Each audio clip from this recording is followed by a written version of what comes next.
Vendredi 11 octobre 2024. Lecture de la lettre de Saint Paul apôtre aux Galates, au chapitre 3, versets 6 à 14. Frères, Abraham eut foi en Dieu et il lui fut accordé d'être juste.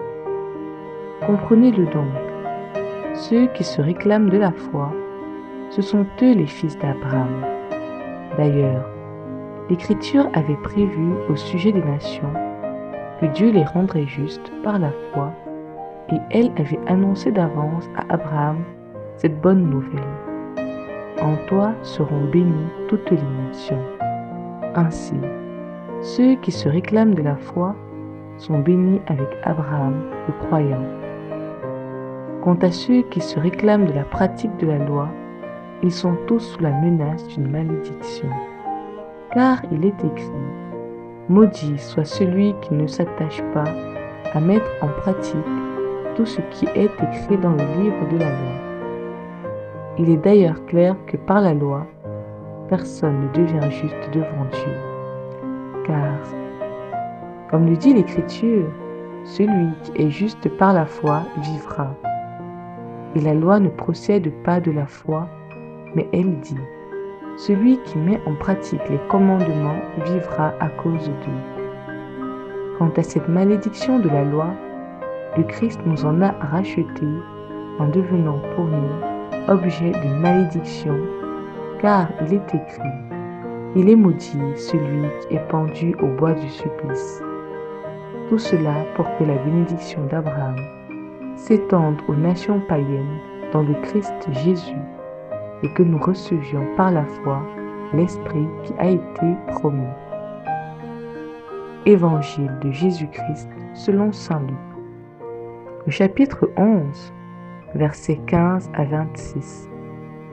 En ce temps-là, comme Jésus avait expulsé un démon, certains dirent: c'est par Belzéboul, le chef des démons, qu'il expulse les démons.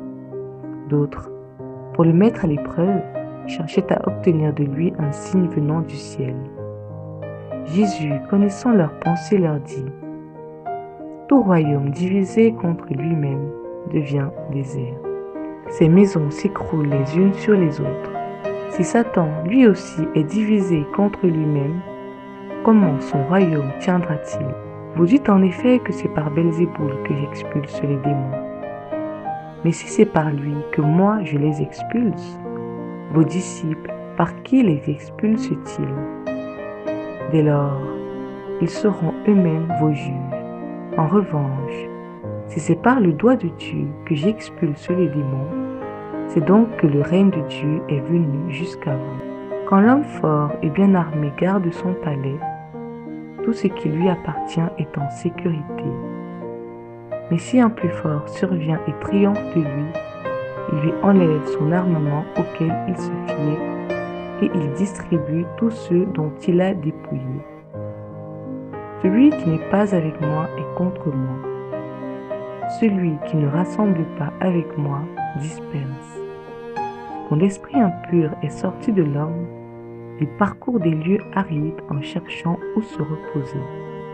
Et il ne trouve pas, alors il se dit: je vais retourner dans ma maison d'où je suis sorti. En arrivant, il la trouve balayée et bien rangée. Alors il s'en va et il prend d'autres esprits encore plus mauvais que lui, au nombre de 7. Ils entrent et s'installent. Ainsi, l'état de cet homme-là est pire à la fin qu'au début. Parole du Seigneur.